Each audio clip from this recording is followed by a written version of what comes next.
기도하겠습니다. 하나님 아버지, 우리에게 복음이 되어 주시기 위해 예수 그리스도를 보내시고, 그리고 우리에게 이 기쁜 소식을 가지는 복을 주시고, 이 기쁜 소식을 전할 수 있는 복을 주시고, 이 기쁜 소식을 통해, 이 복음을 통해서 세상을 하나님의 왕국으로 바꾸어 갈 수 있는 비전을 주셔서 감사합니다.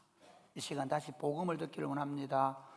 성령님 밝히 조명해 주셔서 복음을 밝히 깨닫고 이 복음에 우리 삶을 드릴 수 있도록, 이 복음에 우리 삶을 드림으로 이 복음의 능력과 역사가 더 강력하게 나타나는 것을 경험할 수 있도록 은혜를 베풀어 주옵소서. 예수님 이름으로 기도드립니다. 아멘. 오늘 우리 주신 하나님의 말씀은 마태복음 13장 1절부터 23절입니다. 먼저 1절부터 9절까지 말씀을 교독하시겠습니다. 그날에 예수께서 집에서 나가사 바닷가에 앉으시매 큰 무리가 배 위로 모여들거늘 예수께서 배에 올라가 앉으시고 온 무리는 해변에 서 있더니 예수께서 비유로 여러 가지를 그들에게 말씀하여 이르시되 씨를 뿌리는 자가 뿌리러 나가서 뿌릴새 덜어는 길가에 떨어짐에 새들이 와서 먹어버렸고 때로는 흙이 얕은 돌밭에 떨어짐에 흙이 깊지 아니하므로 곧 싹이 나오나 해가 돋은 후에 타서 뿌리가 없으므로 말랐고 때로는 가시 떨기 위에 떨어짐에 가시가 자라서 기운을 막았고 덜어는 좋은 땅에 떨어짐에 어떤 것은 100배 어떤 것은 60배 어떤 것은 30배의 결실을 하였느니라. 9절 말씀을 같이 읽겠습니다. 귀 있는 자는 들으라 하시니라. 아멘. 아멘. 여러분, 예수님은 하나님의 왕국의 왕으로 오셔서 이 땅에 하나님의 왕국을 세우시고 확장하시고 완성하는 일을 지금도 하늘과 땅의 모든 권세를 가지시고 하고 있을 믿으시기를 바랍니다. 예수님은 그 하나님의 백성들인 교회 공동체를 자신의 피로 값을 주고 사시고, 그리고 교회는 예수 그리스도가 우리를 위해 십자가에 못 박아 죽으셨다는 사실을 믿고 그분이 부활하심으로 우리가 부활의 생명을 가졌다는 사실을 받아들이고, 그리고 우리가 예수 그리스도가 하늘에 앉히우실 때 우리도 그분과 함께 하늘에 앉히운 자로 살아간다는 사실을 받아들이고, 그래서 우리가 하나님의 교회로 모여 있지만 우리가 여기 모여서 죽을 날만, 천국 갈 날만 기다리는 것이 아니라 사실은 교회가 만물을 충만케 하고 만물을 통일시키며 만물을 하나님의 통치 아래 무릎 꿇게 하기 위해서 존재하고 있다는 사실을 믿으시기를 바랍니다. 오늘날 교회들이 교회의 영향력을 모르다 보니까 교회가 마치 예수 믿으면 나중에 죽어 천국 간다고 믿는 정도의, 물론 틀린 얘기는 아니지만 거의 한 3분의 1 또는 뭐 많이 봐야 절반 정도의 수준의 예수를 믿는 거예요. 실제로 하나님의 통치가 여기 시작되었고 우리를 통해 하나님의 통치가 더 아름답게 나타나야 하는데 문제는 반대 현상이 나타나고 있습니다. 한국 교회가 뭐 5만 교회다, 그리고 뭐 한때는 1000만이다 그랬는데 지금은 뭐 700만이다 800만이다 하는데 문제는 교회의 영향력이 전혀 없다는 것입니다.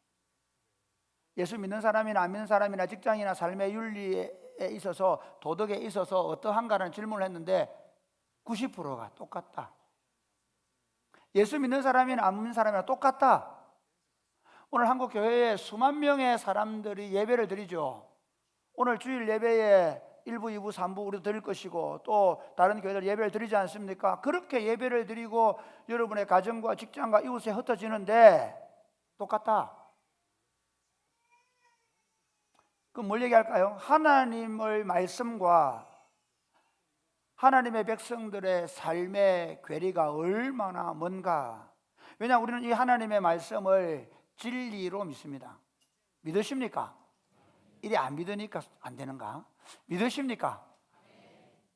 안 믿는 것 같은데 입을 꾹 다물고 계신데요. 믿으십니까? 이게 진리예요. 그러면 이 오늘 여러분 듣는 건, 이 설교는 그냥 주일날 목사님이 하는 얘기를 듣는 게 아니라 내 인생에 이것밖에 없다는 진리를 듣는 거예요. 내 삶의 전부를 걸어야 되는 진리를 듣는단 말이에요. 근데 그 진리를 듣고 나가서 아무런 변화를 주지 않는다. 그건 이게 가짜든지 여러분이 믿는 진리가 가짜든지, 문제는 뭐죠?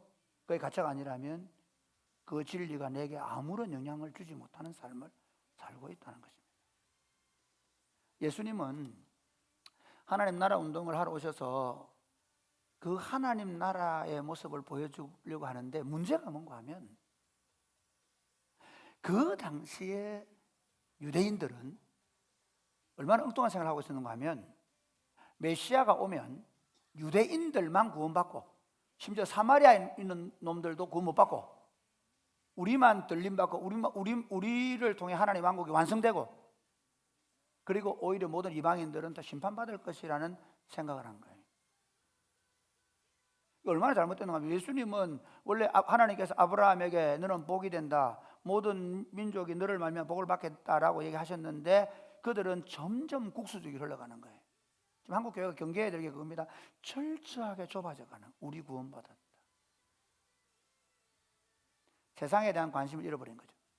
예수님은 오셔서 이렇게 말씀, 하나님의 나라가 지금 시작돼, 세례 요한이 하나님의 나라가 임했다 그랬죠. 그건 오고 있다는 얘기예요. 예수님이 하나님 나라가 임했다 똑같은 얘기했는데, 그건 사실은 똑같은 게 아니라 내가 왔다는 얘기, 이제부터 시작한다는 얘기. 할렐루야. 그리고 나가서 이제 제자들이 하나님 나라를 전파하는 건 뭐냐면, 이제 하나님 나라가 온 세상에, 온 나라와 민족 가운데 확장된다는 거예요. 그 일을 누가? 하나님의 백성들이 맡아 있습니다. 오늘 마태복음 13장, 제가 마태복음 13장을 이번 주, 다음 주, 그 다음 추수감사절 때는 어떻게 할지 모르겠는데, 어쨌든 3번을 나눠서 설교하게 되는데요, 어떻게 하나님의 나라가 이 땅에 이루어지고 그리고 확장되고, 그리고 그 하나님의 나라의 가치가 얼마나 소중하고, 우리가 그 하나님 나라를 어떻게 사야 되고, 그리고 어떻게 하나님 나라가 완성될 것인가 하는 이 드라마틱한 이야기를 비유를 하고 있습니다. 오늘 본문은 우리가 잘 알고 있는 씨 뿌리는 비유입니다. 이 비유의 내용은 뭐냐면요, 예수님께서 이렇게 하시는 거예요. 산 위에, 이 바닷가에 나가셔서 예수님이 약간 바닷가 언덕에 앉으시고 제자들은 바닷가에 앉은 것 같아요. 그러니까 예수님이 약간 높은 쪽에 앉았을 때 볼 수 있어요. 뭐 좀 그렇게 보든 안 봐도 되는데, 저는 그렇게 보고 싶어요. 그러니까 앉아있는 사람들이 위쪽을 보고 있습니다. 그 언덕에서 뭐 하고 있을까요? 씨를 뿌리고 있을 가능성이 아주 많아요. 예수님은 그냥 일상을 통해서 비유하신 거거든요. 그리고 그게 아니더라도 그 당시 모든 사람들은 봄이 되면 씨를 뿌려요. 그렇겠죠.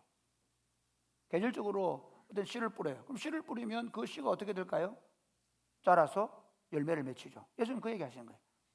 씨를 뿌렸는데 어떤 씨는 지금처럼 굉장히 잘 정비된 그런, 유대라는 환경이 그렇지 않으니까 씨를 뿌렸는데 어떤 씨는 길가로 떨어지기도 하고, 어떤 씨는 돌짝밭에 떨어지기도 하고, 어떤 씨는 엉겅퀴에 떨어지기, 가시떨기에 떨어지기도 하고, 어떤 씨는 좋은 땅에 떨어졌다. 그런데 어떻게 해요?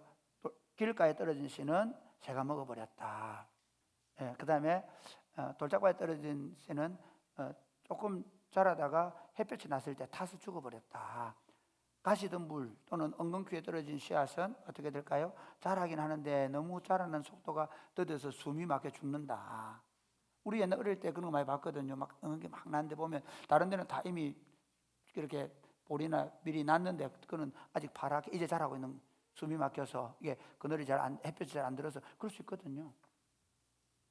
그리고 좋은 땅에 떨어진 씨는 100배, 60배, 30배로 결실했다. 이것이 하나님 나라다. 이 땅에 임한 정말 하나님 나라 운동, 하나님 나라가 이렇게 세워지고 확장될 것이라는 내용을 말씀하십니다. 이 말씀을 통해서 우리가 조금 이제 공부를 좀 해보는데요, 먼저 본문을 좀 한번 관찰해 봅시다. 먼저 왜 예수님은 비유로 말씀하시는가? 하나님 나라를 그냥 이렇게 될 거다, 우리 지금처럼 프레젠테이션 하면 되는데 왜 예수님은 비유로 말씀하시는가? 프레젠테이션을 안 하시고. 신천지나 이런 데 가보면요, 역사적 사실도 비유로 말하고, 시편도 비유로 말하고, 비유도 비유로 말하는 거 안 잘못입니다. 여러분, 창세기 가져와가지고 뭐 밭, 나무 하면 이건 나무 뭐, 그리고 다 그건 진짜 일자무식입니다. 그 친구들은 완전히 일자무식입니다. 뭐 2단이고 3단이 떠나서 일자무식입니다. 성경을 놓고 그렇게 해석하면 안 됩니다. 근데 비유를 말하는 이유가 있어요. 예수님이 왜 비유로 말씀하실까요? 한번 생각해 보세요. 이런 거예요. 그 비유는 농부가 씨를 뿌린다, 고상하나요? 아니죠. 모두가 다 알고 있는 내용이에요. 근데 그 비유를 그대로 받아들이면 하나님 나라가 보이는 거예요. 그런데 에이 뭐야 이거. 그래 역시 저 사람이 라피 학교도 안 나왔지. 저 집구석이 어느 집구석이 우리 다 알고 있잖아. 저 집에 시몬, 요셉, 유다 다 뭐 우리하고 알고 있잖아. 저 사람이 하는 저 내용이 지금 뭐야? 맨날 장기들하고 먹고 놀기는 하는 저 인간이 뭘 가르치겠어? 이런 눈으로 보는 사람에게는 안 보이는 거죠. 예수님 이렇게 말씀합니다. 왜 비유로 말씀하십니까? 라고 물으니까 자 한번 볼까요? 10절부터 우리 읽겠습니다. 안 읽은 부분을 읽어보겠습니다. 10절 시작. 제자들이 예수께 나와 이르되 어찌하여 그들에게 비유로 말씀하시나이까? 어째서 비유로 말씀하십니까? 얘기하니까 11절 시작. 대답하여 이르시되 천국의 비밀을 아는 것이 너희에게는 허락되었으나 그들에게는 허락되지 제자들이 아니하니라. 허락되고 그들이 허락되지 않았다는 거예요. 그래서 13절부터 먼저 보겠습니다. 13절 시작. 그러므로 내가 그들에게 비유로 말하는 것은 그들이 보아도 보지 못하며 들어도 듣지 못하며 깨닫지 못함이니라. 얘기를 하는데 무슨 말인지 못 알아듣게 하려고 그들에게는. 그런데 반대로 듣는 사람들에게는 그게 더 잘 들리게 하려고 비유를 말한다는 거예요. 심지어 이게 이 예언의 성취라고 말해요. 이사야 예언 14절 시작. 이사야의 예언이 그들에게 이루어졌으니 일러스되 너희가 듣기는 들어도 깨닫지 못할 것이요 보기는 보아도 알지 못하리라. 지금 메시아가 하고 있는 이 비유 사역은 이사야의 예언을 성취시키고 있다는 거예요. 그들이 들어도 무슨 말인지 모르게 알아듣게 하려고 그렇게 하는 거예요. 그 다음에 15절 보실래요? 이 백성들의 마음이 완악하여져서 그 귀는 듣기에 둔하고 눈은 감았으니 이는 눈으로 보고 귀로 듣고 마음으로 깨달아 돌이켜 내게 고침을 받을까 두려워함이라. 무슨 말이냐면 지금 예수님 운동, 하나님 나라 운동을 하고 있는데 자신의 교만한 마음 가지고 자신의 알량한 신학적 지식을 가지고 예수님을 판단하는 눈으로 바라보는 자들은 도저히 못 보게 하려고 그 쉬운 비유를 말씀하신다는 거예요. 그런데 16절 17절 한번 볼까요? 시작. 그러나 너희 눈은 봄으로 너희 귀는 들음으로 복이 있도다. 내가 진실로 너희에게 이르노니 많은 선지자와 의인이 너희가 보는 것을 보고자 하여도 보지 못하였고 너희가 듣는 것을 듣고자 하여도 듣지 못하였느니라. 지금 너희가 보고 있는 이건 그 수백 년 동안 선지자들이 그렇게 보고 싶어했던 그 내용을 너희들은 지금 메시아로부터 직접 듣고 있다는 거예요. 하나님 나라가 어떻게 이루어지고 있고 하나님 나라가 어떻게 확장되고 어떻게 세워질까 하는 그 메시아의 비전을 너희는 직접 보고 듣고 있다는 얘기예요. 그러면서 우리 12절 말씀 보실까요? 12절 시작.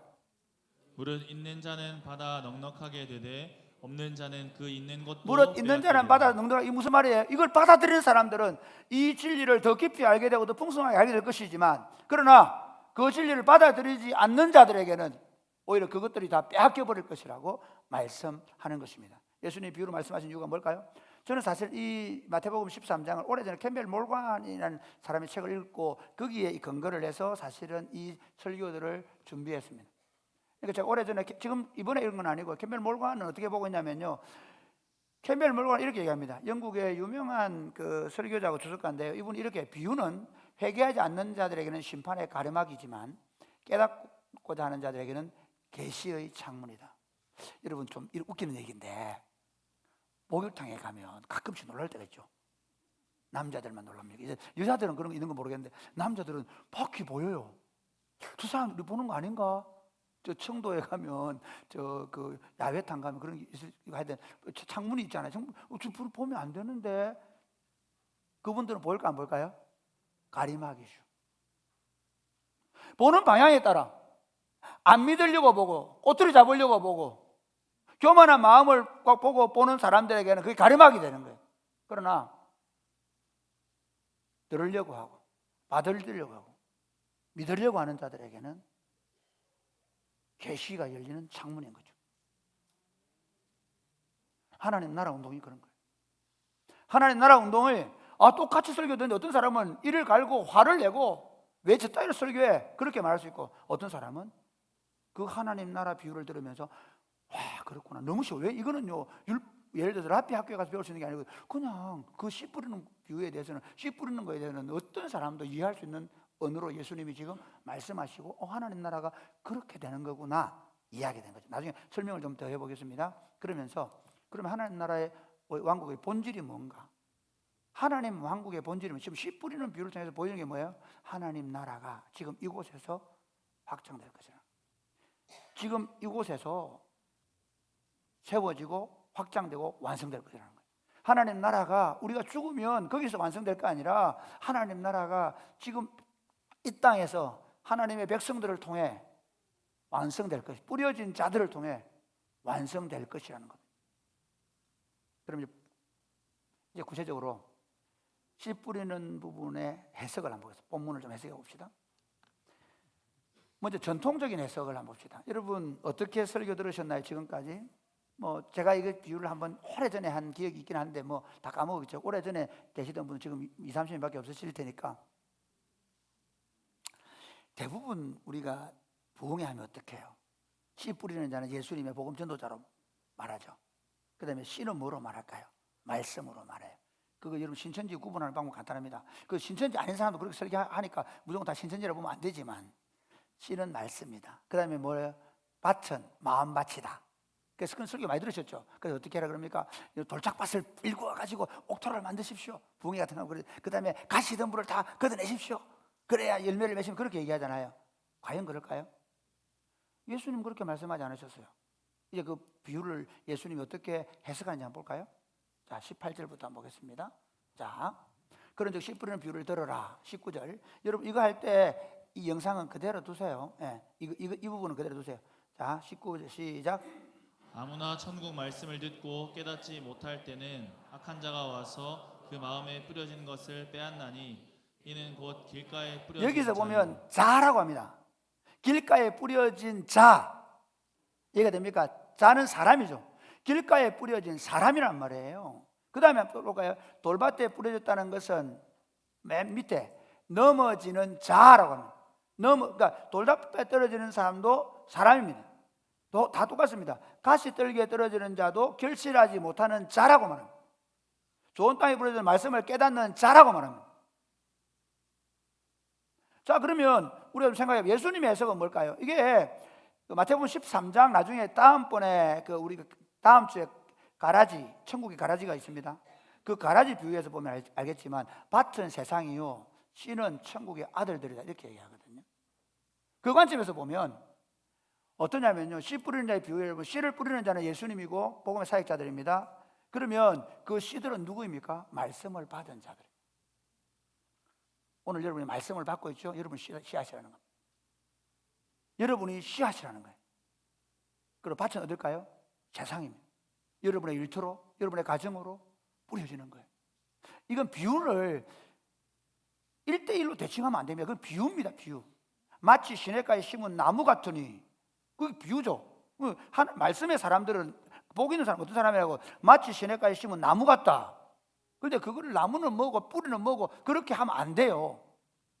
나무가 그 물가에 심은 나무가 무성해가지고 그래가 막 열매를 맺히는 것처럼 하나님의 말씀을 엎조리며 사는 복 있는 사람은 그렇게 산다. 이게 비유란 말이에요. 그것처럼 우리가 하나님의 말씀을 받아서 세상 속에 살아가는데 어떤 4가지의 영향력을 가지고 살아갈 수 있다는 거예요. 그러면 자 이제 좀 더 깊이 들어가 봅니다. 그러면 이 4가지 씨를 좀 더 한번 살펴봅시다. 첫 번째, 자 19절 말씀 같이 보겠습니다. 시작. 아무나 천국 말씀을 듣고 깨닫지 못할 때는 악한 자가 와서 그 마음에 뿌려진 것을 빼앗나니 이는 곧 길가에 뿌려진 자요. 자, 이건 무슨 말이에요? 이런 거예요. 말씀을 들어요. 말씀을 듣는데 어때요? 말씀을 듣는데 지금 여러분 그런 경우 많습니다. 여기 이 예배당에 지금 우리가 제일 잘못했던 게 뭐냐면 주의를 지켜라는 거. 주의를 지키기 위해서 막 엄마가 거짓고 오고 습관적으로 오고 그러다 보니까 앉아 있어요. 그러나 하나님의 말씀이 하나도 안 들려요. 안 깨달아져요. 심지어 내 마음에 교만한 마음이 있거나 아니면 내 속에 다른 생각을 가지고 있거나 아니면 내가 그리스도의 복음, 그리스도를 믿지 않기 때문에 성령께서 우리로 하여금 그 말씀을 깨닫도록 하지 않으시는 거죠. 말씀을 들은 자들, 심지어 그렇지 않을지라도 말씀을 들었음에도 불구하고 그 말씀이 자기의 것으로 받아들여지지 않으면 그건 누가 마귀가 뺏어가 버린다는 거예요. 그런 자들이 세상에 나가서 무슨 영향력을 발휘하겠냐? 그 말이에요. 그런 자들이 어떻게 세상에 열매를 맺히겠냐? 그런 자 열매를 기대할 수 없다라고 얘기하는 거예요. 그러면 두 번째 20절, 21절 한번 볼까요? 21절 시작. 즉시 기쁨으로 받되 그 속에 뿌리가 없어 잠시 견디다가 말씀으로 말미암아 환난이나 박해가 일어날 때에는 곧 넘어지는 자요. 자, 이해가 되시겠죠? 말씀을 받았어요. 말씀을 받아가 너무 기쁘고 막 좋아해요. 그런 분 계시죠? 저희 교회도 그런 분 계셨어요. 어떤 할아버지가 오셔가지고 너무 좋다고 이제 머리를 깎고 오겠다 그러고, 근데 집에 갔는데 며느리가 전화를 해요. 아버님 어디 가셨어요? 교회를 왜 가요? 그랬는데 그날 밤에 꿈을 꿨어요. 진짜 나무가 막 켜지는 꿈을 꾸면서 우리 아들 이러다가 죽는 거 아닌가? 그 교회를 못 나와. 겁이 나고 벌벌 떨어요. 저도 예수 믿는데 저에게 초창기에 중학교 때 교회 나갈 때 엄마 얼마나 저를 어렵게 했는지 몰라요. 그 과정에서 우리 동네 친구들 중에 예수를 교회를 못 나오는 친구도 있어요. 뭐 예를 들면 그까지 정도가 아니고요. 이런 거 생각해 보세요. 내가 예수 믿는데 그래서 내가 말씀대로 살아야지 하고 직장에 갔어요. 또는 친구들과 함께 살아내요. 그런데 거기서 예수 믿는 것 때문에 어려움이 생긴다. 그때 뭘 선택하시나요? 말씀을 선택하시나요? 아니면 타협하시나요? 그 얘기하는 거예요. 말씀을 받았지만 그 말씀이 어려움, 환난이 생겨서 그 말씀을 포기할 때 그 사람에게 무슨 열매를 기대하겠냐? 우리 얘기 아니에요, 이거. 예수님 그 얘기하는 거예요. 너희가 그 하나님의 왕국의 좋은 씨앗으로 말씀을 받았지만 그 말씀이 현실 속에서 어려운 문제가 생겼을 때 그걸 포기해버리니까 열매를 맺히지 못하지 않냐. 하나님 나라가 진전되고 확장될 수 없다는 겁니다. 오늘 한국교회가 한번 700만이 되는 기독교인들이 그 운동력이 없는 이유가 무엇일까요? 세상의 그 강력함 앞에 숨죽이는 거죠. 물론 그렇다고 대모하는 얘기 아닙니다. 그런 얘기 아니에요. 말씀을 붙잡고 우리가 살아내는 게 중요한 거예요. 남 얘기하지 말고요. 동성연애 얘기하지 말고요. 무슨 좌파 우파 얘기하지 마시고요. 내가 어떻게 말씀대로 살아. 내가 안 되는 거예요. 교회가 자신감이 없으니까 자꾸 딴 얘기하는 거예요. 세 번째 볼까요? 세 번째는 가시던 분은 22절만 시작. 가시떨기에 뿌려졌다는 것은 말씀을 들으나 세상의 염려와 재물의 유혹에 말씀이 막혀 결실하지 못하는 자요. 말씀을 받았습니다. 그런데 그 말씀을 받았는데 그 말씀을 가지고 살아보려고 하지만 실제로 우리 앞에 딱 현실 문제 있잖아요. 돈 문제. 그렇죠. 네, 돈 문제 앞에 타협해버리는 거예요. 그 다음에 젊은이들은 어떨까요? 세상의 유혹이나 그런 경우 종종 있거든. 우리 청년들 보면요, 유혹 때문에 넘어가 버려요. 그런데 그렇게 세상 친구들에게 유혹에 넘어갔는데 그 친구들이 복음을 받아들일 수 있다고요? 없는 거예요. 그들하고 똑같이 살아내면서 너 예수 믿으면 이렇게, 아니 그럼 너처럼 되는 거 왜 내가 예수 믿어야 되니? 제가 고등학교 다닐 때 그런 친구가 있었어요. 천주교 하여튼 그래, 그 친구 보고 야 너 보니까 교회 다니는 건 별로인 것 같아. 왜요? 똑같으니까. 우리가 세상에 어떤 유혹이나 또는 돈에 대한 문제가 생겼을 때 예수 믿는 사람이 알면서 똑같이 결정한다면 그들이 어떻게 예수 믿겠냐? 거기에 어떤 결실이 있겠냐? 없다는 거예요. 그럼 자, 이제 마지막으로 23절 시작. 좋은 땅에 뿌려졌다는 것은 말씀을 듣고 깨닫는 자니 결실하여 어떤 것은 100배, 어떤 것은 60배, 어떤 것은 30배가 되느니라. 예, 말씀을 듣고 깨달았다. 이 말은요, 깨달았다는 말 중요합니다. 여러분, 말씀을 듣고 깨달았다는 말은 그래 이성적으로 이해했다. 그게 머리에 쏙 들어온다. 예, 맞아요. 그런데 그걸로는 깨달았다고 말하지 않아요. 이게 굉장히 이 동양적 사고, 그러니까 이 히브리적 사고는요, 그게 그냥 이해되고 그 헬라적 사고로 머리로 이해되는 게 아니라 삶으로 살아내져 버리는 거예요. 여러분 깨달아진다면요, 그 말씀을 순종하며 사는 거예요. 그러니까 그 어떤 어려움이 있고 어떤 환난이 있고 어떤 유혹이 있고 어떤 돈 계산 유익관계가 있다 할지라도 그걸 선택하지 아니하고 하나님의 말씀을 붙잡고 그렇게 살아가는 그 사람을 통해서 하나님 나라는 확장된다는 겁니다. 할렐루야. 우리 문제가 뭔지 아시겠죠? 그래서 이제 그럼 들어가 봅시다. 그럼 우리가 받아야 될 교훈이 뭐냐? 첫 번째, 교회의 책임은 세상을 복음하는 씨앗이라는 것입니다. 교회는 우리 교회 성도가 몇 명이 되고 우리가 얼마나 화려한 예배당을 짓고 여기서 우리가 얼마나 럭셔리하게 신앙생활을 하고 우리가 얼마나 아름다운 성가대를 운영하고가 아니라 교회의 책임은 어떻게 세상을 하나님의 통치로 바꿔놓을 것인가. 어떻게 세상 속에 이 복음이 흘러가서 세상 사람들이 예수님을 믿고 주님께로 돌아오게 할 것인가 하는 것입니다. 할렐루야. 이게 교회 운동입니다. 우리가 사랑이 꽃피우는 교회가 존재하는 이유는 이 세상 속에 하나님의 통치를 실현시켜 가는 겁니다. 믿으시면 아멘 하시기 바랍니다.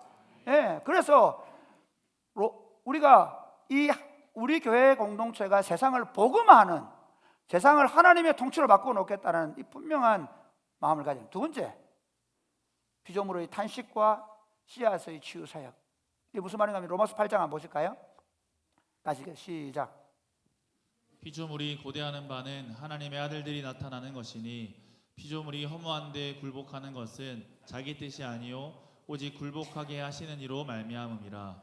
그 바라는 것은 피조물도 썩어짐의 종노릇한 데서 해방되어 하나님의 자녀들의 영광의 자유에 이르는 것이니라. 계속해서 피조물이 다 이제까지 함께 탄식하며 함께 고통을 겪고 있는 것을 우리가 아느니라. 이 피조물은 모든 인간과 모든 자연 만물들 얘기한다고 볼 수 있는, 특별히 사람을 한번 보십시다. 피조물들이 지금 어떻게 허무한데 굴복하고 우상 숭배하고 엄난하고 더럽고, 이거는 뭐예요? 이건 자기들이 원하는 게 아니라는 거예요. 자기들도 하나님의 아들들의 그 자유로움에 참여하고 싶은 거예요. 자기들의 뜻이 아니라 사단에게 매여서 복음의 진리를 깨닫지 못해서 그들이 그렇게 살아갈 수밖에 없는데, 그들이 진짜 기대하는 건 뭐냐? 피조물들의 썩어짐의 종로라는 것이 아니라 해방되어 하나님의 자녀들의 자유의 영광에 참여하는 거예요. 영광의 자유에 참여하는 거예요. 할렐루야. 믿으십니까? 우리가 그들을 악마화하면 안 되는 거예요. 그래서 그들이 진짜 바라는 건, 그러면 반대로 얘기하면 우리가 그런 모습으로 살아내는 거예요. 우리의 목표는 뭐냐면요, 그들을 악마화하고, 예수님이 언제 그 창기들을 향해 이 창기 더러운 것들을 왜 얘기했습니까? 언제 그 세리 악당놈들 보고 이 악당놈들 너희들은 썩어져 얘기한 적이 있습니까? 없습니다. 복음서를 살펴보십시오. 복음서는 가장 피폐한 곳에 있는, 가장 어두운 곳에 있는, 가장 어떻게 보면 모든 사람들로부터 지탄받는 대상인 그들을 향하여 예수님은 그들에게로 내려가셨고, 그들의 친구가 되어주셨고, 그들과 오히려 종교주의자들로부터 온갖 비난을 받으면서도 그들과 함께 식사하셨고, 그리고 그들에게 하나님의 생명의 말씀이 흘러가게 하셨고, 심지어 그들에게 하나님의 말씀이 흘러가게 하기 위해서 오히려 그들을 위한 죄의 값을 먼저 지불하기 위하여 십자가에서 죽어주셨다는 사실을 믿으시기를 바랍니다. 그러므로 교회 운동은요, 세상과 분리하는 게 아니에요. 우리 여러분 보고 세상하고 연합해가지고 마음대로 살아는 말이 아닌데요, 그게 아니라 여러분들이, 우리가 해야 될 일은 뭐냐면 이 세상을 건져내는 거예요. 이 세상을 전쟁으로부터, 테러로부터, 심지어 이 세상의 자본주의 논리로부터, 이 세상의 좌파 논리로부터, 그게 그러니까 한 교회가 한쪽에 붙어가지고 이건 옳고 저건 그렇다고 말할 때가 아니란 말이에요. 예수 그리스도의 복음 외에 절대 진리가 있나요? 없지 않습니까? 만약에 여러분 우파 사상이나 그래 자본주의가 옳다면 미국에 거지가 없어야 되죠. 그러면 좌파 사상이 올라요? 그들 유토피아를 약속했는데 지금 그들의 유토피아를 이루고 있나요? 그리스도인이 가져야 되는 건 뭐냐면요, 오히려 정체 이념에 빠져 있고, 오히려 온갖 더럽고 악한 곳에 빠져 있고, 그들의 어떤 세력 때문에 전쟁하고 있는 그곳에 들어가서 예수 그리스도의 복음과 말씀으로, 예수 그리스도의 말씀을 가진 자들의 섬김과 헌신과 수고로 그걸 건져내는 것입니다. 저는 한국교회가 오늘 복음의 능력을 잃어버렸다 생각합니다. 복음의 능력에 자신감을 잃어버렸다 생각합니다. 여러분, 복음이면 충분합니다. 그래서 세 번째, 열매 맺음의 원리가 뭐냐? 말씀을 붙잡고 살아가는 삶. 여러분, 세상을 하나님 나라로 바꾸어 가는 유일한 비결은 하나님의 말씀이 우리 안에 살아있어야 되는 겁니다. 할렐루야. 여러분, 설교를 들을 때 전율을 느끼셔야 합니다. 제가 설교를 준비하면서 제 안에 이 하나님의 말씀을 여러분들에게 전하기 위한 열정으로 불타야 하는 것입니다. 여러분, 이 말씀을 받으면서 내가 이 하나님의 말씀으로 어떻게 한 주를 살아낼 것인가 하는 것입니다.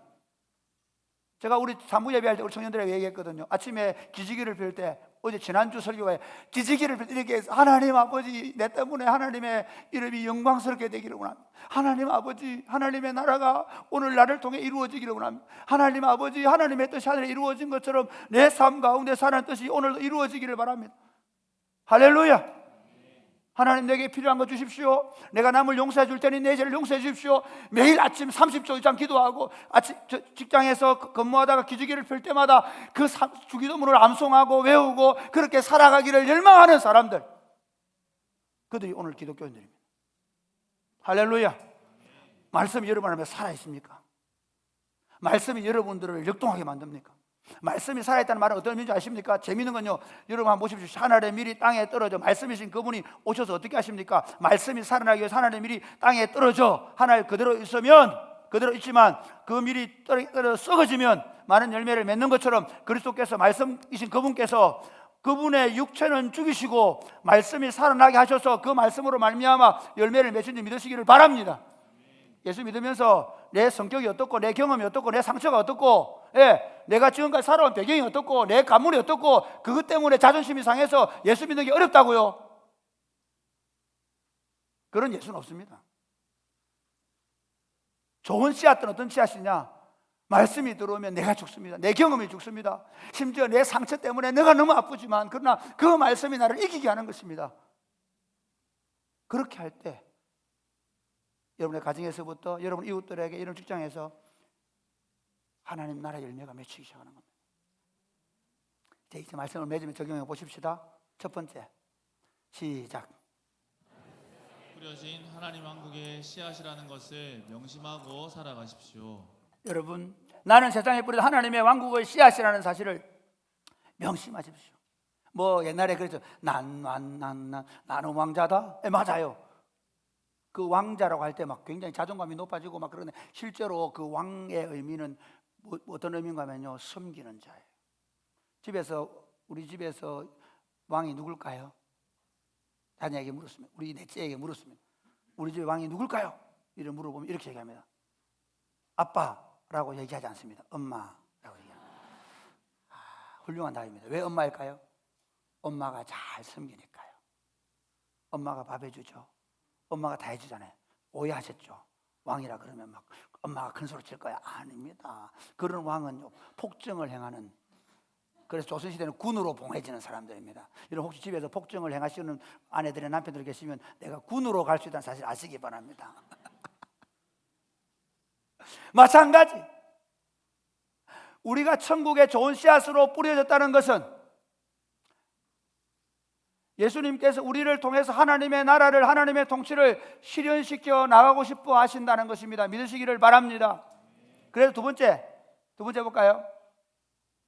두 번째, 시작. 천국의 왕이신 예수님은 나에게 100배, 60배, 30배의 열매를 기대하고 계신다는 사실을 늘 기억하며 살아가십시오. 여러분, 우리를 뿌리실 때 기대, 여러분 농부가 씨를 뿌릴 때 기대가, 여러분 가시 떨기에 떨어지기를 바라겠습니까? 길가에 떨어져서 그냥 새가 먹기를 바라겠습니까? 농부의 기대가 뭡니까? 그들이 좋은 땅에 뿌려져서 그래서 그들이 100배로 60배로 30배로 결실하기를 원하는 간절한 기대를 담고 농부는 씨를 뿌리는 것입니다. 마찬가지로 우리 구주 예수님께서 우리를 세상에서 불러내셔서 하나님의 자녀로 삼으시고 매주일마다 설교를 듣게 하시는 것은 설교 소비하라고 부르는 게 아닙니다. 여러분, 어떤 사람의 설교도, 혹시 제가 설교를 3년 이상 해서 설교가 좀 식상해지셨다 그러면 맞습니다. 사실 제 설교 똑같습니다. 맨날 하나님 나라 얘기하잖아요. 그래서 저는 23년을 얘기해도 하나도 힘이 안 빠집니다. 왜냐하면 대학 교수들이 그냥 이거 답 이거야 하고 가르치는 게 아니기 때문에 그 말씀이 저를 끊임없이 바꾸어 가고 있고 끊임없이 저를 회개시키고 있고 끊임없이 저를 성숙시키고 있는 거예요. 말씀이 여러분 몇 년 들어서 이제는 목사님 설교가 식상하다 그러면 여러분 자신을 돌아보셔야 돼요. 그 말씀이 여러분 안에서 어떤 역할을 하고 계시는 거예요. 매주일마다 예배당에 와서 설교 듣고 그냥 좋아서 집에 돌아가서 아무 일 없이 지낸다고 하면 그렇게 될 것입니다. 하나님의 기대가 뭐라고요? 여러분 때문에 여러분 주변이 바뀌어가요. 어제 우리 아이들이 MT를 했는데 그 MT를 한 아이 중에 하나가 감사일기를 썼는데 6학년 감사일기를 듣고 깜짝 놀랐어요. 이렇게 이 아이가 성숙하다. 다리가 아파서 못난 아이가 오게 돼서 감사하다 그러고, 누가 오게 돼서 감사하다 그러고, 근데 우와, 이 아이가 그 아이들을 다 챙기고 있는 거예요. 6학년 아이가. 우리 아이들이 그 가정에서 우리 교회의 유치부 선생님들이, 방과후 선생님들이, 초등부 1부 선생님들이, 2부 선생님들이 그런 영향력을 주어서 그렇게 자라간 거예요. 그 열매가 맺히는 거죠. 그 아이들이 이제 세상 속에 들어가서, 지금 우리 중고등부 친구들이 들어가서 어떻게 하냐, 청년들이 들어가서 어떻게 하냐, 여러분들이 행복 모임이나 여러분들이 삶의 자리에서 어떻게 하십니까? 여러분의 영향력으로 그들이, 세상 사람들이 예수님께로 돌아오는 거예요. 여러분이 피켓 들고 시위하고, 여러분들이 누구는 필요 없다 그러고, 어떤 놈 몹쓸 놈이라고 지탄한다고 해서 그분들이 주께로 돌아옵니까? 그래서 하나님 나라 확장될 수 있습니까? 없습니다. 다시 하나님, 지금 한국 교회 특별히 제가 볼 때 그런 운동하는 사람들은 지금 망하는 전략을 쓰고 있습니다. 하나님 나라는 그렇게 됐어요. 여러분, 혹시 교인들 중에 그런 분 계시면 여러분 지금 잘못 생각하는 겁니다. 여러분이 살아내셔야 돼요. 여러분이 복음주의자로 살아내셔야 돼요. 여러분이 하나님의 말씀에 순종해서 여러분이 진짜 어떤 사람이든 그렇게 사랑하고 섬기는 거예요. 교회 목사들이 윤리적으로, 성적으로 발랐다면 그런 문제가 더 안 일어날 수 있습니다. 한국 교회 성도들은 다 윤리적으로, 도덕적으로, 성적으로, 물질적으로 깨끗하면 세상은 바뀔 것입니다. 그게 더 빠를 것이고 그것이 더 정확한 것입니다. 예수님의 기대가 여러분 때문에 세상이 바뀌는 거예요. 여러분 때문에 세상이 주께로 돌아오는 거예요. 마지막 세 번째, 그래서 세 번째, 시작. 내가 세상에 뿌려진 씨앗으로 100배, 60배, 30배로 결실하는 방법은 오직 말씀 안에서 내가 죽는 길밖에 없다는 사실을 명심하며 살아가십시오. 여러분, 결국 100배, 60, 30배로 맺는 사람들은 여러분 이런 분 계시죠? 하나님께 영광을 그러면서 막 유도 선수가, 또 역도 선수가 막 들어올리고 금메달 그러면 와, 그 사람 때문에 예수 믿는다. 저는 그럴 수 있다 생각합니다. 그러나 그게 얼마나 가겠습니까? 왜 제가 우리 교회에 그 유명인 우리 최원근 집사님은 제가 잘 보고 했기 때문에, 제가 옛날에 한번 12월 달에 한번 간증시킨 우리 교회 교인들 외에 제가 다른 사람을 간증 안 시키는 이유가 뭔지 아십니까? 삶을 모르기.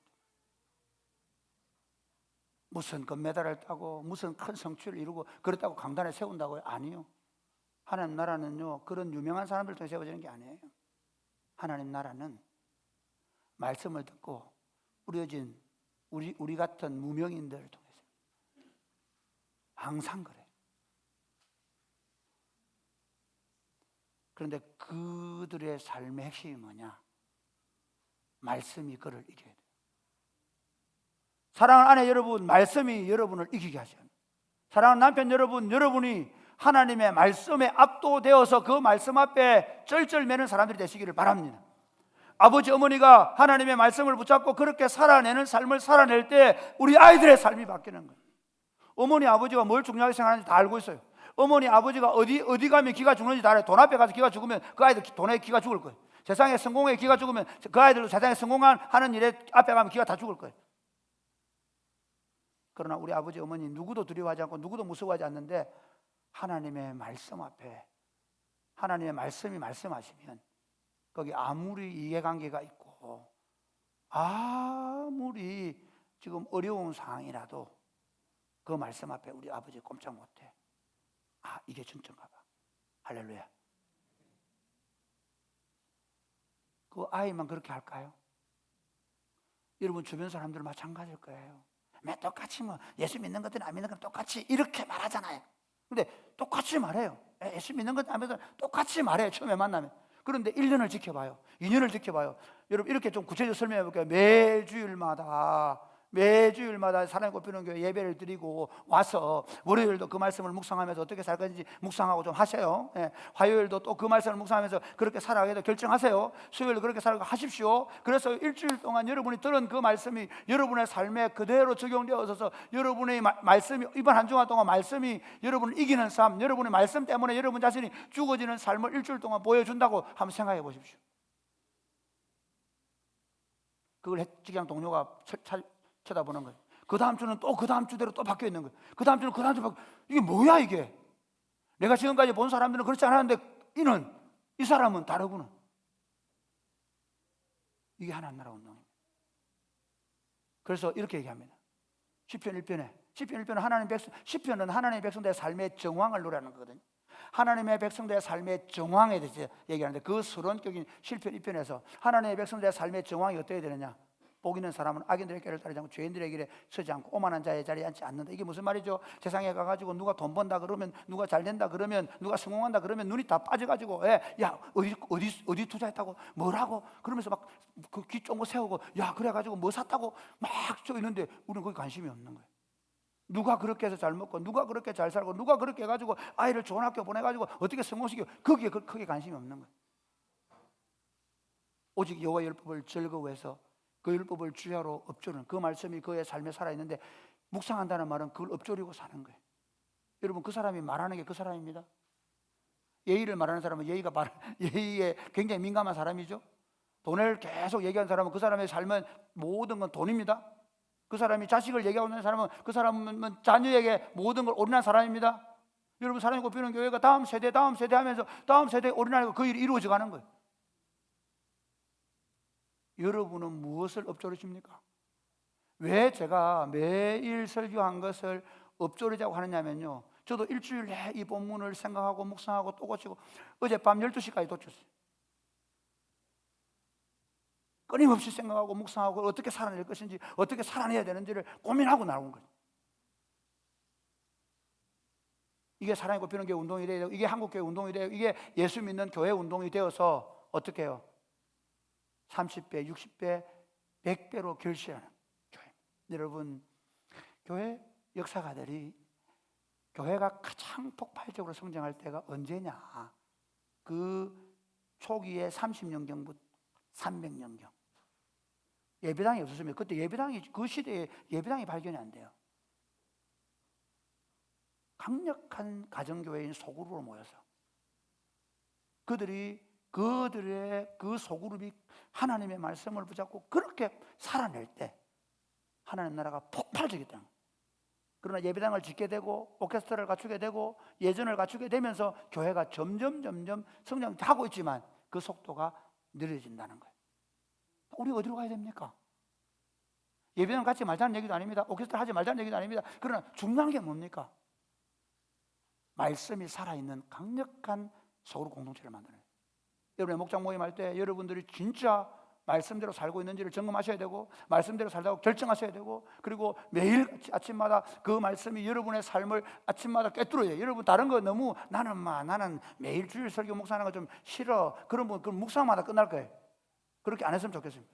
주일 설교를 매일 묵상해 보십시오. 그리고 매일 살아내 보십시오. 일주일 동안은 하나님께서, 여러분, 이게 원래 이게 웨슬리 신앙 고백서 제가 98번 얘기했죠. 이게 하나님께서 설교를 통해 주시는 메시지, 여러분 성도들이 주는 메시지입니다. 그러면 주일날 설교 들은 걸 받아가지고 일주일 동안 살아내는, 그게 우리가 씨앗들이라는 말이에요.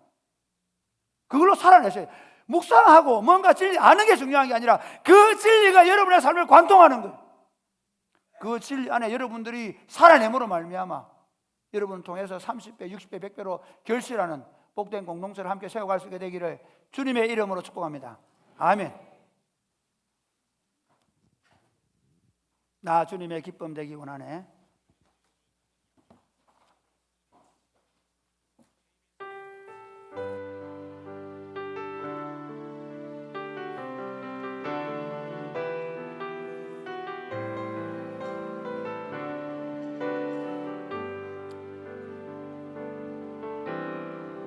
주님의 기쁨 되기 원하네. 내 마음을 새롭게 하소서. 새 부대가 되게 하여 주사. 새 부대가 되게 하여 주사. 주님의 빛 비추게 하소서. 내가 원하는 한 가지, 주님의 기쁨이 되는 것. 내가 원하는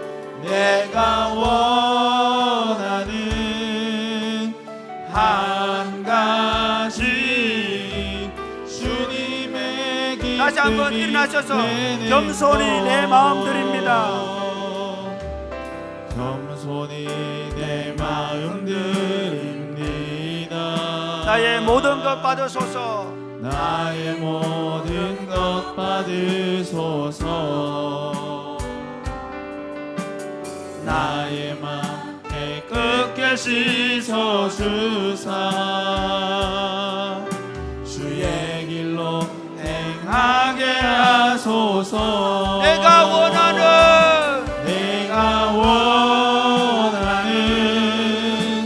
한 가지 주님의 기쁨이 되는 것. 내가 원하는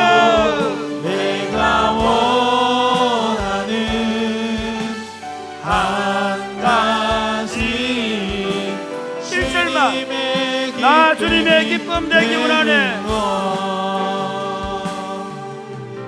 나 주님의 기쁨 되기 원하네. 내 마음을 하나님 새롭게 해 주옵소서. 내 마음을 새롭게 하소서. 새 부대가 되게 하여 주옵소서. 새 부대가 되게 하여 주사 주님의 빛 비추게 하소서. 내가 원하는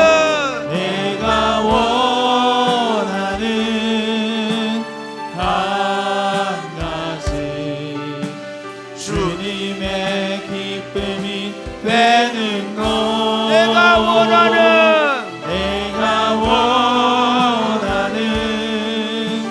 한 가지 주님의 내가 원하는 한 가지 되는 것. 내가 원하는 한 가지 주님의 기쁨이 되는 것. 내가 원하는 한 가지 주님의 기쁨이 되는 것. 여러분, 봄에 씨를 뿌려 나가는 농부를 생각해 보십시오. 그들은 기쁨으로 단을 거둘 것이라는 소망을 가지고 씨를 뿌립니다. 마찬가지입니다. 우리 예수님께서 이 땅에 오셔서 우리를 위해 십자가에 죽으신 것은 우리로 하여금 예수 그리스도의 거룩하고 좋은 씨로 삼으셔서 우리로 하여금 매주일마다 말씀을 받아서 세상으로 뿌려서 그들을 통해서 100배로 60배로 30배로 결실하기 위한 기대를 가지고 우리를 세상에 뿌려 놓으신 줄 믿으시기를 바랍니다. 하나님 아버지, 우리를 그렇게 성별하여 주님의 거룩한 씨로, 좋은 씨로 구별해 주셔서 감사합니다. 하나님, 말씀을 받을 때 우리의 자세를 새롭게 하여 주옵소서. 말씀을 받고 어떤 환난이 오고 어떤 유혹이 오고 어떤 물질에 대한 염려가 온다 할지라도 거기 흔들리지 말게 하여 주시옵소서. 말씀이 나를 이기게 하여 주옵소서. 말씀에 의해서 내가 죽고 내 안에 말씀이 살아있게 하여 주옵소서. 그리하여 100배로 60배로 30배로 결실하여 지금 이 땅에 힘이 약해져가는 한국교회 안에 다시 살아있고 피는 교회가 다시 우리와 우리 자녀들을 통해 강력한 하나님 나라 운동이 일어나게 하여 주시옵소서. 기도하겠습니다. 주여, 주여, 아버지 기도합니다. 내가 원하는 아버지 기도합니다. 하나님 나라가 우리를 통해 이루어져 가게 하여 주옵소서. 이것이 우리 소원이 되게 하여 주옵소서. 우리 소원은 더 잘 먹는 것도, 더 잘 입는 것도, 더 남들보다 돋보이는 것도, 부자 되는 것도, 우리 자녀들이 엄청나게 크게 성공하는 것도 아닙니다. 우리의 소원은 하나님의 통치가 우리를 통해 이 땅에 실현되는 것입니다. 이 전쟁과 기근과 눈물과 갈등과 다툼이 많은 세상 속에 하나님의 평화, 하늘의 기쁨이 심겨지는 그 땅을 꿈꿉니다. 하나님, 그 하나님 나라 운동이 우리 살아있고 뛰는 교회를 통해 매주일 말씀을 듣고 세상 현대 살아가는 우리의 삶을 통해 더 강히 일어날 수 있도록 주님 도와 주시옵소서. 주께서 함께하시기를 원합니다. 하나님 아버지, 우리 소원은 더 잘 먹는 것도, 더 잘 입는 것도, 우리 자식들이 더 크게 성공하는 것도, 우리가 세상에 보란듯이 뭔가를 해내는 것도 아닙니다. 우리 소원은 하나님의 통치가 이루어지는 것입니다. 하나님의 나라가 이루어지는 것입니다. 하나님 아버지, 그 일을 위하여 우리가 하나님의 말씀을 매주일마다 받고 그 말씀으로 세상에 뿌려질 때 하나님 말씀을 잘 깨닫게 해주시고 그 말씀 때문에 어떤 환난이나 어떤 재물의 어떤 유혹이나 어떤 염려가 들어온다 할지라도 그것 때문에 우리가 넘어지지 않게 하여 주시옵소서. 말씀이 우리를 붙잡게 하시고 말씀이 우리를 이기게 하시고 나는 죽고 말씀이 살아있는 삶을 살아내어서 사랑하는 배우자들이, 자녀들이, 우리 주변의 이웃들이, 동료들이 우리를 보고 하나님의 나라가 임하였음을 보고 주께로 돌아오게 하여 주옵소서. 예수님 이름으로 기도드립니다. 아멘.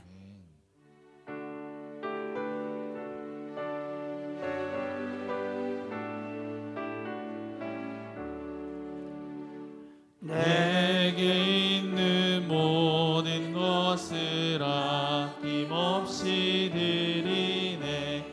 사랑하고 의지하며 주만 따라 살리라. 주께 드리네, 주께 드리네. 사랑하는 모두 드리네. 아멘. 하나님 아버지 주신 은혜가 너무 고마워서 우리가 하나님 앞에 물질을 가지고 올려드립니다. 하나님 아버지, 이 물질은 우리의 사랑이며 우리의 헌신이며 우리의 순종이며 우리의 열망입니다. 이 물질이 사용되는 곳마다 하나님의 나라가 강력하게 나타나게 하여 주옵소서. 그리고 물질을 드린 손길들마다 하나님, 저들이 영혼에 잘되고 범사가 잘되고 강건한 복 허락하여 주옵소서. 물질을 드리고 싶지만 드리지 못한 성도들과 병약하여 지금 치료를 기다리는 성도들을 축복하셔서 저들의 필요를 채워주시며 특별히 영육간에 강건함 주셔서 남은 생애를 더욱 하나님을 복되게 섬기며 살아가도록 복을 내려 주옵소서. 예수님 이름으로 봉헌기도 드리겠습니다. 아멘. 주의 복을 받겠습니다. 이제는 우리 구주 예수 그리스도의 은혜와 하나님 아버지의 크고 무한하신 사랑과 성령님의 교통하심이 사랑하는 주의 백성들과 자녀들 위해 이제로부터 영원토록 함께 있을지어다. 아멘.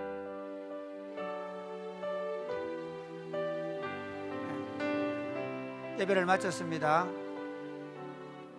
저를 만나실 분들은 나중에 좀 뒤에 기다리면 됩니다. 그 다음에 오늘 우리 그 경산교회에서 피택자 중에 일부가 방문하셨거든요. 한번 일어나 보실래요? 네. 자, 그래도 우리 이웃들이니까 알면 인사하세요. 박수. 네. 목장에 들어가셔서 또 교제하시면 좋겠습니다. 감사합니다. 오늘 이월선 성도님 새가족 수료인데 나오실래요?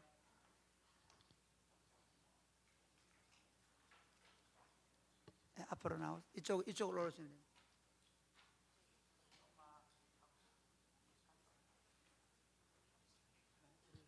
이월 성도님은 따님 부부와 함께 이렇게 나왔습니다. 자, 앞으로 수료정서 이월선 위 사람은 교회 세가지고 모든 과정을 다 마쳐서 이 정서를 수여합니다. 2025년 10월 26일 사랑의 꽃비는 담임 목사 구빈관.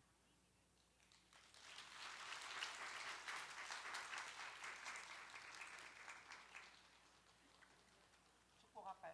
우리 꽃 그렇지 축복합니다.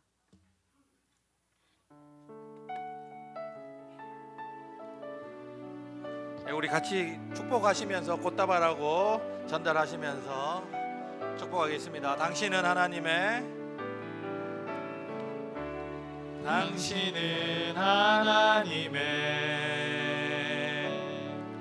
언약 안에 있는 축복의 통로. 네, 한 번씩 안아주시고 그렇게 해주십시오.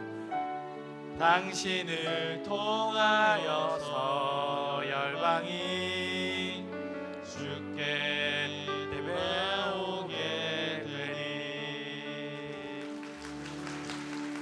다시 나오시기 힘들 것 같은데 사진 한 번만 찍고. 네, 그죠? 제가 계단 오르시기 어려우실 것 같은데 권사님들 목장 같이 서셔가지고 사진 한 번만 찍겠습니다. 권사님 요 앞에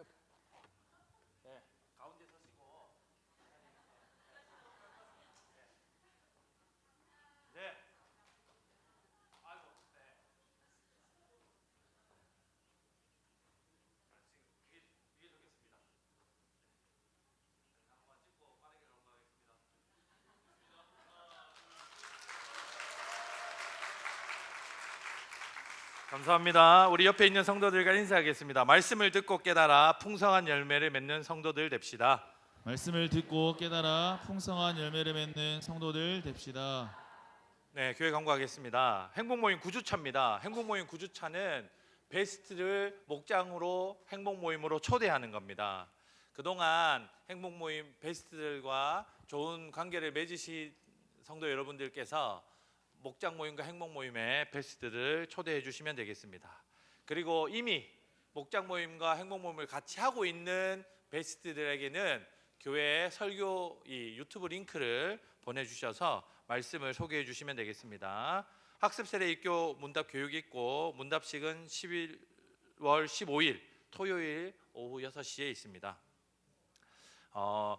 좀 중요한 광고입니다. 저희가 작년에 함양으로 감 따는 봉사를 하루만 갔었는데 함양 지역의 어르신들의 반응이 너무 좋아서 올해 이틀 와달라고 부탁을 받았습니다. 그래서 8일과 15일 두 번, 토요일 두 번 가게 되는데 교회에서 오전 7시에 출발합니다.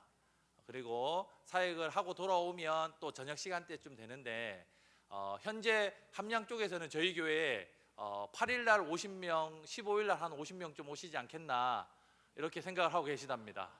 현재 제가 신청을 받아보니까 약 한 30여 명쯤 되는데 제가 얼마나 초조해 지금 하고 있는지 보이시죠? 성도 여러분들께서 시간을 내셔서 함양 지역에 같이 감도 따고 청년 청소년들도 많이 가거든요. 청년 청소년들하고 가서 일도 알려주시고 좋은 관계들 맺고 돌아오시면 좋겠습니다. 신청은 장진 전도사에게 하시면 되겠습니다. 추수감사절 정교인 통합예배와 가을 운동회를 준비하고 있습니다. 각 공동체별로 참고해 주시면 되겠습니다. 교회 김장을 24일 월요일부터 26일 수요일까지 합니다. 많이 참여해 주셔서 일손이 많이 필요합니다. 함께 교회 김장해 주시면 좋겠습니다.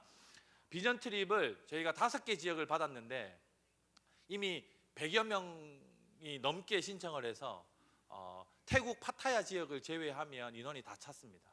그래서 태국 파타야 지역 추가 모집을 하고 있고 그리고 인원이 너무 많아서 제6지역을 모집하고 있습니다. 아직 어느 지역으로 갈지 확정은 못했고 10명이 넘으면 태국이나 필리핀에 계신 선교사님들 중에 저희가 가능한 지역을 섭외하려고 합니다. 성도 여러분께서 2월 2일에서 2월 13일까지 혹시 일정이 되시는 분들 계시면 구웅 목사에게 비전 트립 신청해 주시기 바랍니다. 제자반 양육반 수업이 있습니다. 자모실은 영아와 우리 어머니들을 위해서 마련한 공간입니다. 부득이하게 사용하실 때에도 필히 깨끗하게 정리를 해주시고 될 수 있으면 영아와 어머니를 위해서 사용을 금해 주시기를 부탁드립니다. 오늘 경산교회 피택자 여러분께서 교회를 방문해 주셨습니다. 우리 환영해 주시고 밝게 인사해 주시면 좋겠고 목장 모임에 제가 부탁을 드린 5분은 예배 후에 2층 로비에서 한 분씩 배정해서 식사와 목장 모임을 함께 해주시면 되겠습니다. 네, 교우 소식입니다. 출산한 가정들 있고요. 오병이어 오늘 장진수 심혜은 청년이 결혼을 인도하신 하나님과 사랑으로 함께 해주신 성도들에게 감사하다고 오병이어 했습니다. 우리 축하한다고 감사하다고 박수하겠습니다. 입원하신 성도님들 계십니다. 민정숙 성도님, 박말분 성도님 3명 병원에 입원하셨는데 우리 쾌차하시도록 계속해서 기도해 주시기를 부탁드립니다. 자, 우리 교제의 찬양 함께 하겠습니다.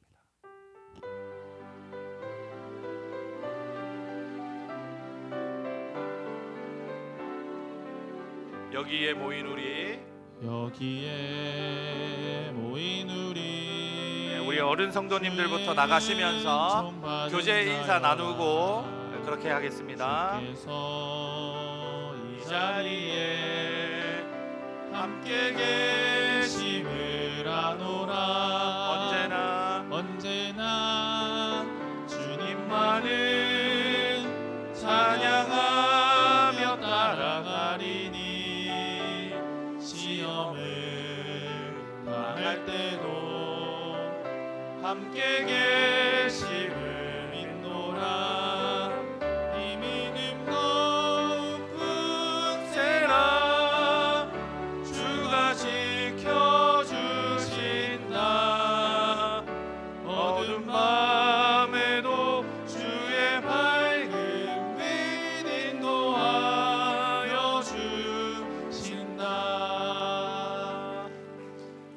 감사합니다. 우리 경상교회 피택자 여러분과 우리 한 분씩 배정 받으신 목자들은 2층 로비에서